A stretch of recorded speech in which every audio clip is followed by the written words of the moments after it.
আজি মই বনাব লৈছোঁ কচ মাছ। মাছ লৈছোঁ 1 পোৱাতকৈ অলপ বেছি হ'ব। এখন মই কেৰাহী গৰম কৰি তাত তেল নিদিয়াকৈ মাছ পিচ মই দি দিছোঁ। এনেদৰে কেইবা পিছো দি দিম। 4 পিচ মই বনাম, যিহেতু আমাৰ 2জন মানুহ, সেইকাৰণে।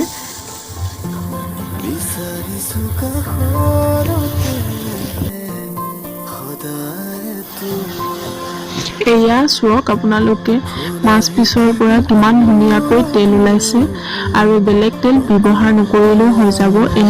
এনেদৰেই মই ভালদৰে মাছ কেইপিচ সিজাকৈ ফ্ৰাই কৰি ল'ম।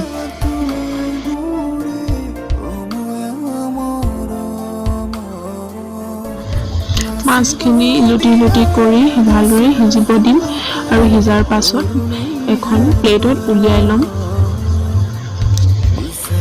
এয়া চাওক, মই কেৰাহীখনত আৰু অন্য তেল ব্যৱহাৰ কৰা নাই, মাছৰ তেলখিনি ব্যৱহাৰ কৰিছোঁ। প্ৰথমে অকণমান কেইফুটামান নহৰু দি ভালদৰে ফ্ৰাই কৰি লৈছোঁ আৰু তাৰ পাছত দিম কেইখিলামান তেজপাত। নহৰু আৰু তেজপাত কেইটা ভালদৰে ফ্ৰাই কৰি লৈছোঁ। তাৰ পাছত এতিয়া মই পিঁয়াজ দি দিম। এটুকুৰা সৰু পিঁয়াজ কাটি দি দিছোঁ। পিঁয়াজখিনি ভালদৰে ভাজাৰ পাছত দি দিম ঔটেঙা কেইটুকুৰা। যিহেতু ঔটেঙা কেইটো কুমলীয়া আছিল, সেইকাৰণে মই ডাঙৰকৈ দি দিছোঁ। কুমলীয়া ঔটেঙা একেবাৰে ডাঙৰ ভাল নালাগে জানো? সকলোৰে ভাল লাগে। ঔটেঙা টুকুৰা কেইটা অলপ ভজাৰ পাছত মই পানী দি দিছোঁ আৰু ভালদৰে ঢাকোন মাৰি দিছোঁ। তাৰ পাছত উতল অহাৰ পাছতেই মই ইয়াত মাছ ব্যৱহাৰ কৰিম। ভাজি থোৱা মাছ কেইপিচ মই ইয়াত দি দিছোঁ আৰু 15-20 মিনিটলৈ উতলিবলৈ দিম।